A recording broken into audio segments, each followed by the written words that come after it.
monks. My name is Namra and I am your sociology educator. आइए करते हैं माशरे से मोहब्बत। हम क्या कर रहे हैं? हम चैप्टर 3 पढ़ रहे हैं। हमने इसके 4 पार्ट्स कंप्लीट कर ली है। अगर आपने कुछ भी मिस आउट कर दिया है, डिस्क्रिप्शन बॉक्स में लिंक्स मिल जाएंगे। Please make sure to go through each and every link, क्योंकि वो कंटिन्यूशन में ही चल रहा है, क्योंकि हम कास्ट सिस्टम ही पढ़ रहे हैं। आज हम क्या पढ़ेंगे? आज हम ट्राइबल कम्युनिटीज के बारे में पढ़ेंगे। इंडियन सोसाइटी में ट्राइबल कम्युनिटीज का क्या इफेक्शन रहा है, क्या चेंजेस रहे हैं, आज हम वो पढ़ते हैं। चलिए, तो we'll start with the basic definition of tribal communities. ठीक है, the term tribe is used for the oldest inhabitants of the subcontinent. जो टर्म होता है ट्राइब को और क्या क्या बोलते हैं? ट्राइब को आदिवासी बोलते हैं, ट्राइब को वन जाति बोलते हैं, ट्राइब को जनजाति बोलते हैं, ट्राइब को एबोरिजिनल्स बोलते हैं। इन सब का मतलब होता है कि oldest inhabitants of the Indian सब कॉन्टिनेंट। ठीक है, जब ब्रिटिशर्स इंडिया आए थे, ब्रिटिशर्स ने ट्राइब को सैवेज बोलना भी स्टार्ट किया था। एंड प्लीज, यहाँ पे सैवेज का मतलब स्लैंग नहीं है। Savage is a negative term, derogatory term used for the tribe. मतलब बोला गया था कि वो मेन स्ट्रीम सोसाइटी के कॉमन सेंसिकल व्यू पॉइंट में नहीं आते, तो ब्रिटिशर्स ने सैवेज बोला था। ठीक है, उसके बाद tribals are known to be autonomous people of land who were the earlier settlers in the Indian peninsula. Tribals को क्या बोलते हैं? ऑटोनोमस का मतलब क्या होता है? इसका मतलब होता है कि ओल्डेस्ट पीपल, मतलब जब से इंडियन सिविलाइजेशन स्टार्ट हुई, oldest inhabitants, oldest people who settled in the Indian सब कॉन्टिनेंट। ठीक है, in India, tribals are often referred as Adivasis, original inhabitants. Tribes को इंडिया में क्या कहा जाता है? मोस्ट कॉमनली आदिवासी बोला जाता है, ओरिजिनल इनहैबिटेंट जिसका मतलब होता है। ठीक है, उसके बाद in the contemporary world they are considered to be socio-economically backward। जो कंटेम्प्रेरी वर्ल्ड चल रहा है, जो आज का टाइम चल रहा है, उसमें क्या माना जाता है? उनको सोशियो इकोनॉमिकली बैकवर्ड माना जाता है। ठीक है, अब हम इसके आगे के बारे में पढ़ते हैं। Tribes in constitution. So basically, the Constitution of India does not define the term tribe। जो इंडियन कॉन्स्टिट्यूशन है वो ट्राइब को डिफाइन नहीं करता है। कोई भी डेफिनेट डिस्क्रिप्शन इंडियन ट्राइब्स का कोई डेफिनेशन कॉन्स्टिट्यूशन में नहीं दिए। बट हाउएवर, इंडियन कॉन्स्टिट्यूशन ने ट्राइब्स की प्रोटेक्शन के लिए कुछ आर्टिकल्स निकाले। वो क्या है, वो हम जल्दी से पढ़ लेते हैं। ठीक है, however the article 342 of the Indian Constitution talks about scheduled tribe। जो आर्टिकल 342 है इंडियन कॉन्स्टिट्यूशन का, वो शेड्यूल्ड ट्राइब्स के बारे में बात करता है।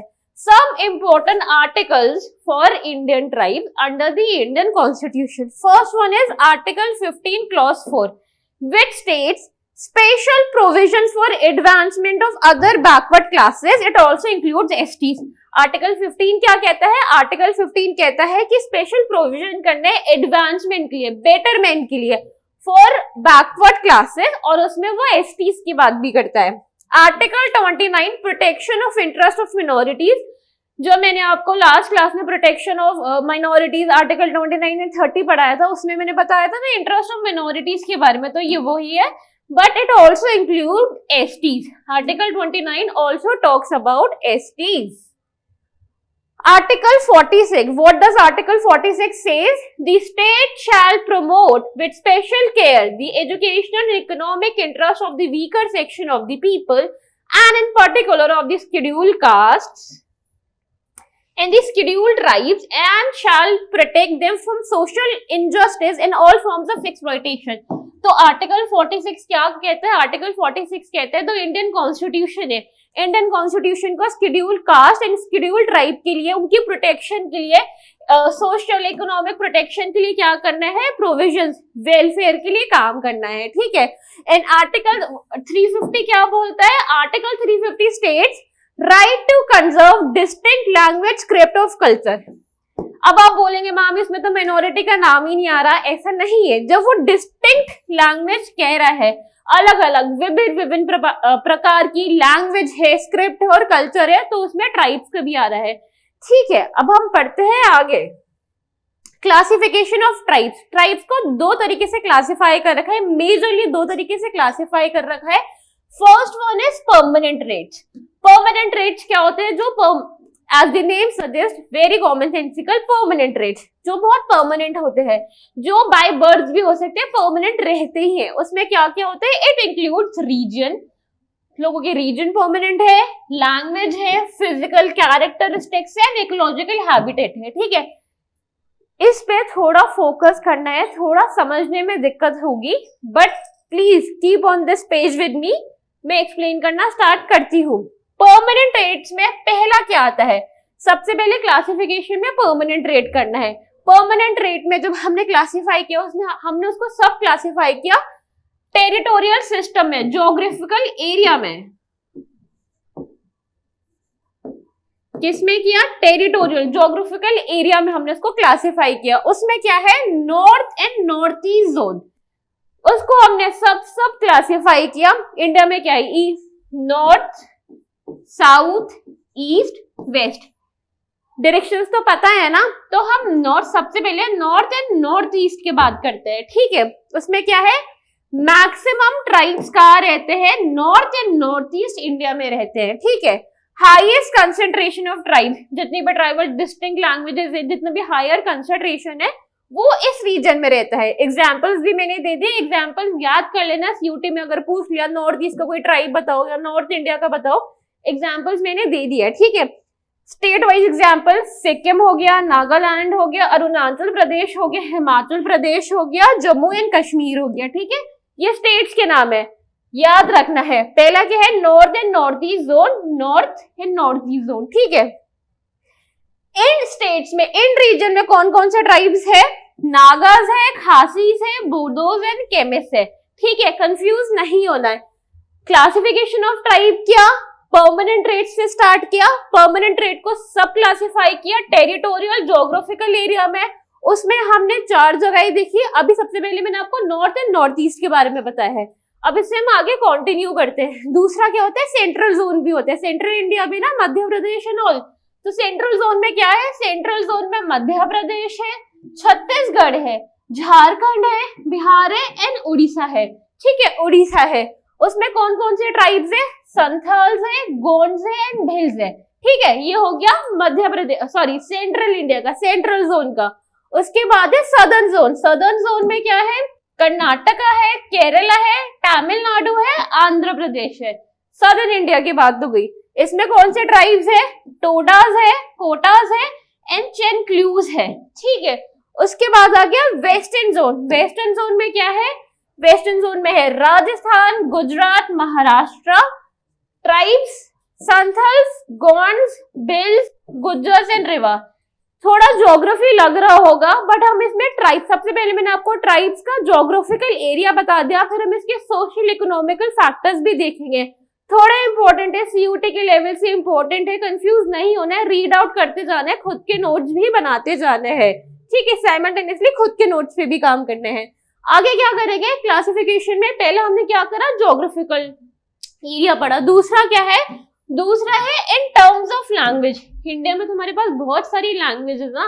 चलिए, जब मैं आपको लैंग्वेज के बारे में बता रही थी, मैंने बोला था this article talks about the Indian languages. वो कौन सा आर्टिकल नंबर है आप कमेंट सेक्शन में बताइए। ठीक है, तो हम क्या किया? हमने लैंग्वेजेस को 4 कैटेगरीज में डिवाइड किया। हमने लैंग्वेजेस को भी 4 कैटेगरीज में डिवाइड कर दिया है। ठीक है, 2 of them are Indo Aryan and Dravidian. उसमें से 2 कौन सी है? सबसे पहले लैंग्वेज हुआ, लैंग्वेज को 4 में किया, उसमें से फर्स्ट 2 कौन सी है? पहली है इंडो आर्यन, दूसरी है द्रविडियन। ठीक है, आगे बढ़ते हैं। कहाँ का बोली जाती है? Shared by the rest of the Indian population as well. सिर्फ ट्राइबल एरिया में नहीं, इंडिया में बहुत सारी other locations, other geographical area है जहाँ पे ये बोली जाती है। And tribes account for only about 1% of the former and 3% of the latter. ठीक है, तो 1% ऑफ द फॉर्मर मतलब क्या हो गया? इंडो आर्यन हो गया, एंड 3% ऑफ द लैटर क्या हो गया? द्रविडियन हो गया। ठीक है, पहला हमने लैंग्वेज में 2 लैंग्वेजेस पढ़ ली है। The other 2 languages कौन सी है? The other 2 languages are, first is actually the third is Austric and fourth is Tibeto-Burman. ठीक है, are primarily spoken by tribals. Primarily इसको मतलब ट्राइबल एरियाज में ज्यादातर लोग यही बोलते हैं। who account for all of the first and over 80% of the second group. जितने भी रिमेनिंग ट्राइब्स बचते हैं वो mostly Austric and Tibeto Burman language ही बोलते हैं, ठीक है। आई होप इतना समझ में आ रहा होगा, ठीक है। पहला क्या क्या, ज्योग्राफिकल एरिया क्या, दूसरा क्या क्या, लैंग्वेज क्या, थर्ड कौन सा करेंगे, थर्ड हम साइज की बात करते हैं, ठीक है। 1 मिलियन, अंडर 1 मिलियन कौन सा है, बोडोस, खासीज एंड मुंडास। 4 मिलियन कितना है, गोंड, सांथास एंड बेल्स, ठीक है। The total population of tribes amount to about 8.2%। जितनी भी हमारी इंडियन पॉपुलेशन है उसमें ट्राइब्स कितने, ऑलमोस्ट अराउंड 8.2% है, 84 मिलियन पर्सन्स है। And this data is as per the 2001 census. 2001 के सेंसस में डेटा जब आया था, एज पर दैट डेटा इतना हमारे पास क्वांटिटी, इतना हमारे पास डेटा आ जाता है, ठीक है। लास्ट कौन सा है इसमें, परमानेंट रेट में रेस। अब हम रेस के बारे में पढ़ते हैं। Differentiation based upon physical characteristic. जब हम रेस देखते हैं, फिजिकल कैरेक्टरिस्टिक की बात करते हैं ना, तो डिफरेंशिएशन कैसा, फिजिकल कैरेक्टरिस्टिक्स में, ठीक है। सबसे पहला इसमें कौन सा है, आर्यंस। आर्यंस को नॉर्थ इंडियंस कौन से, नॉर्थ इंडियंस को क्या बोला जाता है, आर्यंस एंड फेयर। जब मैं आपको रेस की बात बता रही हूँ, मैं ये नहीं कह रही north Indian fair they are the best, मैं सिर्फ आपको क्लासिफिकेशन बता रही हूँ ट्राइब की। And being a student of sociology और द टीचर ऑफ सोशियोलॉजी और the educator of sociology, I am not saying I don't believe in race system, I just mean, ठीक है, it's a concept and not everyone has to go through that, not everyone has to be discriminate on the basis of race, ठीक है। Aryans हो गया, ड्रेविडियंस क्या हो गया, ड्रेविडियंस south में हो गया, डार्क हो गया, ठीक है। नेग्रोइड क्या हो गया, तमिलनाडु हो गया, श्रीलंका हो गया, वेरी डार्क, ठीक है। उसके बाद मंगोलियन, नॉर्थ ईस्ट, ओरिएंटलाइज। आई होप इतना समझ में आ रहा होगा, ठीक है। Size third, fourth race, permanent complete हो गया। अब हम करेंगे एक्वायर्ड ट्रेट्स। एक्वायर्ड ट्रेट्स में क्या होते हैं, इसमें दो होते हैं, इंक्लूड्स 2 क्राइटेरिया। क्या होते हैं, 2 होते हैं। पहला कौन सा है, मोड ऑफ लाइवलीहुड। फर्स्ट कौन सा है, मोड ऑफ लाइवलीहुड। सेकंड कौन सा है, extent of incorporation into Hindu society, कि वो किस हद तक हिंदू सोसाइटी का पार्ट बन रहे हैं, और अ कॉम्बिनेशन ऑफ बोथ, या तो इन दोनों का भी कॉम्बिनेशन हो सकता है, ठीक है। सबसे पहले लाइवलीहुड में देख लेते हैं। लाइवलीहुड में क्या होता है, fisherman, food gatherers, hunters, industrial workers etcetera, बहुत सारे एग्जांपल्स आ सकते हैं लाइवलीहुड में, ठीक है। Extent of incorporation into Hindu society, वो किस हद तक हिंदू सोसाइटी का पार्ट बन सकते हैं। इसमें 2 पॉइंट्स है। पहला पॉइंट देखते हैं, some tribes are positively inclined towards Hinduism. बहुत सारे ट्राइबल ग्रुप है तो पॉजिटिवली, मतलब they wants to become a part of the Hindu society, first thing. And what is the second thing? Second thing is some tribes are resistant or opposite towards Hinduism. There are certain tribal groups who doesn't want to be a part of the Hindu society. 2 parts है, समझ में आ गया। Acquired traits भी हो गया। आगे देखते हैं ट्राइबल एरिया, ट्राइबल कंसेप्ट में क्या बचा है। अब हम पढ़ते हैं मेन स्ट्रीम पॉइंट क्या है। जब भी हम मेन स्ट्रीम पॉइंट की बात करते हैं ना, हम लोग बहुत इग्नोरेंट हो जाते हैं। मेन स्ट्रीम मतलब those people who are highly educated, those who have economic, social, political resources। जब भी हम मेन स्ट्रीम पॉइंट व्यू की बात करते हैं, हम इग्नोरेंट हो जाते हैं और हम दूसरों के बारे में सोचते ही नहीं है। तो main stream point of view क्या है, उसको भी पढ़ लेते हैं। Colonialism exploited tribal areas for their own benefits, ठीक है। जो ब्रिटिशर्स थे, जो कॉलोनियलिस्ट थे, इन्होंने क्या किया, इन्होंने ट्राइबल एरिया को एक्सप्लॉइट किया फॉर देयर ओन बेनिफिट। किसका बेनिफिट हो रहा था, as we all know that सिर्फ ब्रिटिशर्स का बेनिफिट हो रहा था, ठीक है। Entering of money lenders and traders, money lenders and traders, जब ब्रिटिशर्स थे इंडिया में, there were certain people those who had a large amount of money, those who were good traders, merchants, उन्होंने क्या किया, ब्रिटिशर्स के साथ मिलके लोगों को एक्सप्लॉइट करना स्टार्ट कर दिया। नो वरीज, अगर अच्छे लोग हर जगह होते हैं तो बुरे लोग भी होते ही हैं हर जगह, ठीक है। तो उन्होंने क्या किया, entering of money lenders and traders in tribal area, ठीक है। They were also losing their land to non tribal immigrant settlers. जो ट्राइबल्स है वो अपनी लैंड खो रहे थे, किससे खो रहे थे, नॉन ट्राइबल इमिग्रेंट सेटलर्स से। बहुत सारे नॉन ट्राइबल इमिग्रेंट सेटलर्स थे जो ट्राइबल एरियाज में जाके बसने लगे थे, रहने लगे थे, माइग्रेशन करने लगे थे। Mining was also introduce. तो क्या हुआ था, ब्रिटिशर्स ने, उससे भी पहले माइनिंग वगैरह होती थी, बट माइनिंग बहुत ज्यादा होने लगी थी ट्राइबल एरियाज में, ठीक है। Forest were clear to build roads, life of tribes change drastically. जितने भी फॉरेस्ट थे, जितने भी नहीं, मतलब a large number of forests have been cleared, forest clear हो गए इन the name of development, forest clean हो गए हैं, रोड बना दिया गया है, ठीक है। रोड बना दिया गया है तो क्या हुआ, जो वहां पे जो ट्राइबल जो ओरिजिनली उस जगह पे उन फॉरेस्ट में रहते थे, उनको क्या कर दिया, उनको डिस्प्लेस कर दिया, उन लोगों को कंपेंसेशन में घर भी नहीं बने। चलिए मैं आपको एक स्टोरी बताती हूँ। मैं मनाली अपनी फैमिली के साथ बचपन से जाती हूँ। जब मैं पहली बार मनाली गई थी, आई वॉज इन 4th और 5th। जो वहां पे उस वक्त जो फॉरेस्ट एरिया था, जो दिल्ली टू मनाली कनेक्ट करते हैं, चारों तरफ बहुत पेड़ थे, बहुत बहुत अच्छा सा फॉरेस्ट वगैरह था। इवेंचुअली विद टाइम, मैं 4-5 बार मनाली गई हूँ। इवेंचुअली विद टाइम, जब मैं लास्ट टाइम कोविड से पहले 18 में मनाली गई थी, जो रोड था वो एक ही रोड है। उस रोड को बड़ा करने के लिए, चौड़ा करने के लिए, बिग करने के लिए, जो उसके आसपास के सारे पेड़ थे ना, वो काट दिए। वो क्यों काट दिया, क्योंकि ट्रांसपोर्टेशन अच्छे से होने लगे, लोग अच्छे से जाना, इन the name of tourism, in the name of development अच्छे से होने लगे। ठीक है, डेवलपमेंट के नाम पे अभी चेंजेस कर रहे हैं, but what about the ecological factors, what about the flora and fauna?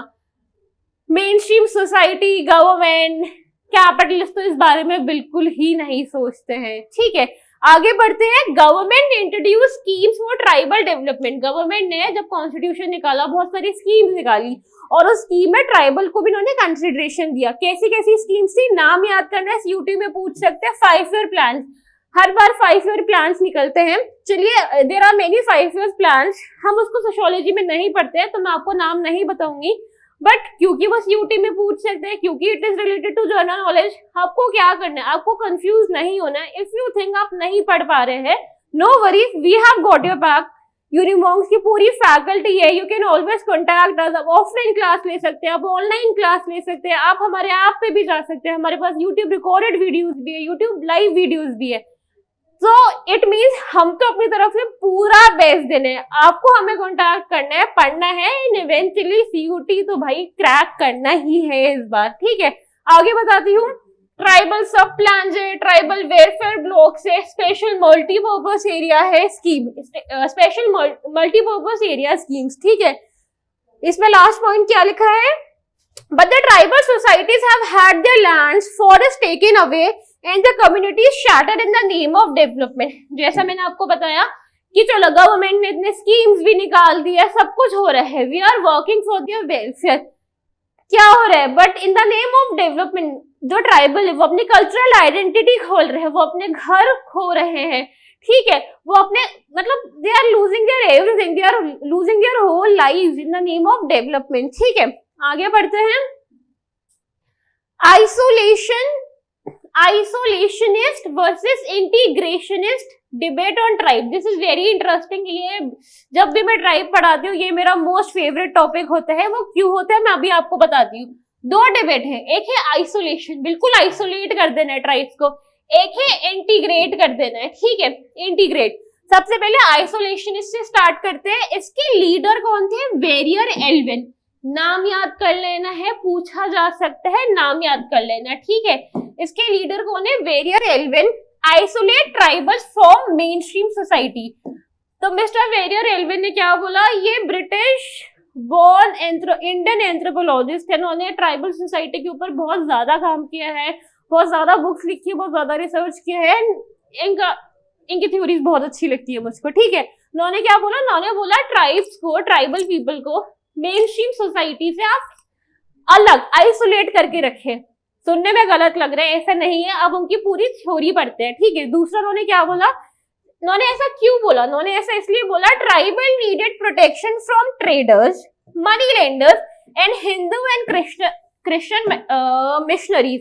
क्या हो रहा था, specially during the British rule in India, बहुत सारी क्रिश्चियन मिशनरीज बन रही थी। ठीक है, उससे क्या हो रहा था, बहुत सारे लोग कन्वर्ट हो रहे थे, उनको लग रहा था हम कन्वर्ट हो जाएंगे तो हमको थोड़ी सी इंपॉर्टेंस मिलने लगेगी। इंपॉर्टेंस एज एन थोड़े social resources, economical resources, cultural resources मिलने लगेंगे, सर्वाइवल थोड़ा इजी हो जाएगा। तो मिस्टर वेरियर एल्विन ने बोला कि ट्राइबल्स को प्रोटेक्शन देनी चाहिए फ्रॉम एनी और एवरी काइंड ऑफ एक्सप्लॉइटेशन, क्योंकि tribal people, tribals have their own identity, they have their own cultural identity. अगर हम उन्हें फोर्सफुली मेन स्ट्रीम सोसाइटी का पार्ट बना देंगे, they will definitely loose their own identity. And जैसे मैंने आपको लास्ट क्लासेस में बताया, everyone has their own identity and nobody likes to lose that. No matter is it good or is it bad, everyone has their own identity. ठीक है, तो उन्होंने बोला फोर्सफुली ट्राइबल पीपल को, ट्राइब्स को mainstream society का part नहीं बनाना है, उनको अलग रखना है। अलग रखने का मतलब ये नहीं बिल्कुल एक्सक्लूड कर देना है, उनको अलग रखना है, उनको प्रिजर्व करना है। ठीक है, उनके जितने भी राइट्स है, उनकी रिजर्वेशन के लिए काम करना है, so that they can maintain their cultural identity and still get the benefit from the government. ठीक है, integration of tribes in mainstream society lead to destruction of tribal identity. उन्होंने यही बोला कि अगर हम इंटीग्रेट कर देंगे ट्राइब्स को मेन स्ट्रीम सोसाइटी में, tribals will lose their own identity. उसके बाद हमारे पास है GS Ghurye. Who is GS Ghurye? हर क्लास में बताती हूँ, GS Ghurye is the father of Indian sociology. GS Ghurye ने बोला नहीं भाई, आइसोलेट करना ही नहीं है। जीएस घुर्रे ने बोला कि ट्राइब्स को तो भाई मेन स्ट्रीम सोसाइटी का पार्ट बनाना ही है, फोर्सफुली बनाओ, कैसे भी बनाओ, बनाना ही है। उनकी डिबेट क्या था, उनकी थ्योरी क्या थी? Integrate tribals from the main stream society. उन्होंने बोला कि ट्राइब्स को मेन स्ट्रीम सोसाइटी का पार्ट बनाओ, फोर्सफुली बनाओ, कैसे भी बनाओ, पार्ट बनाओ। क्यों बनाओ? Tribals were mainly backward Hindus. उन्होंने ये टर्म यूज किया था, बैकवर्ड हिंदूज। उन्होंने बोला जितने भी ट्राइबल्स है, actually G S Ghurye has this notion, has this belief, whosoever born on the Indian subcontinent is a born Hindu. So as per his theory, as per his belief, tribes were also backward Hindus. उन्होंने बोला जो tribal people है, जो tribes है, ये backward Hindus है, और backward Hindus क्या करना है? हिंदू सोसाइटी का फोर्सफुली पार्ट बनाना है। फोर्सफुली पार्ट बनाना है, कास्ट सिस्टम में भी उनको फोर्सफुली इंक्लूड करना ही करना है। ठीक है, and there problem had to be addressed within the same framework as that of the other backward classes. उन्होंने बोला चलो ठीक है, पार्ट तो बना दो, इंटीग्रेट तो कर दो, और उनकी जितनी भी प्रॉब्लम्स है ना, जितने भी हमने लॉज, आर्टिकल, रूल्स बनाए हैं बैकवर्ड क्लासेस के लिए, कास्ट के लिए, उनको वो सब रिजर्वेशन वगैरह दे देना, बट फोर्सफुली उनको मेन स्ट्रीम सोसाइटी का पार्ट बनाओ। ठीक है, उसके बाद है हमारे पास बट ये है मिस्टर वेरियर एल्विन। मैंने सोचा बच्चों को पढ़ा रही है, एटलीस्ट बच्चों को तो पता तो होना चाहिए कौन कौन है। ये है मिस्टर जीएस घुर्रे। ठीक है, तो ये है mister G S Ghurye. But the basic issue here is that the integration of tribe has neglected their own needs or desires. Integration जो debate है, जो ये philosophy, जो theory है, इसका major issue क्या है? अगर हम integrate कर देंगे, जो tribes है, जो उनके खुद की needs है, उनके खुद की identity, उनके खुद के whatever belief they have, वो खो जाएंगे mainstream society का part बनके। ठीक है, integration has been on the terms of mainstream society for its own benefit. अगर हम इंटीग्रेशन कर भी रहे mainstream society, the person who people belonging from the majority community, whether majority class, caste, वो क्या कहते हैं? उनके पास पावर एंड अथॉरिटी होती है, और जिसके पास पावर एंड अथॉरिटी होती है, as per Max Weber, power and authority होती है, वो लोगों को, दूसरे लोगों को, मिनोरिटी को एक्सप्लॉइट करेगा ही करेगा। अगर हम ट्राइबल पीपल को, अगर हम ट्राइब्स को मेन स्ट्रीम सोसाइटी का पार्ट बना देंगे, तो मेन स्ट्रीम सोसाइटी उन्हें एक्सप्लॉइट करेगी।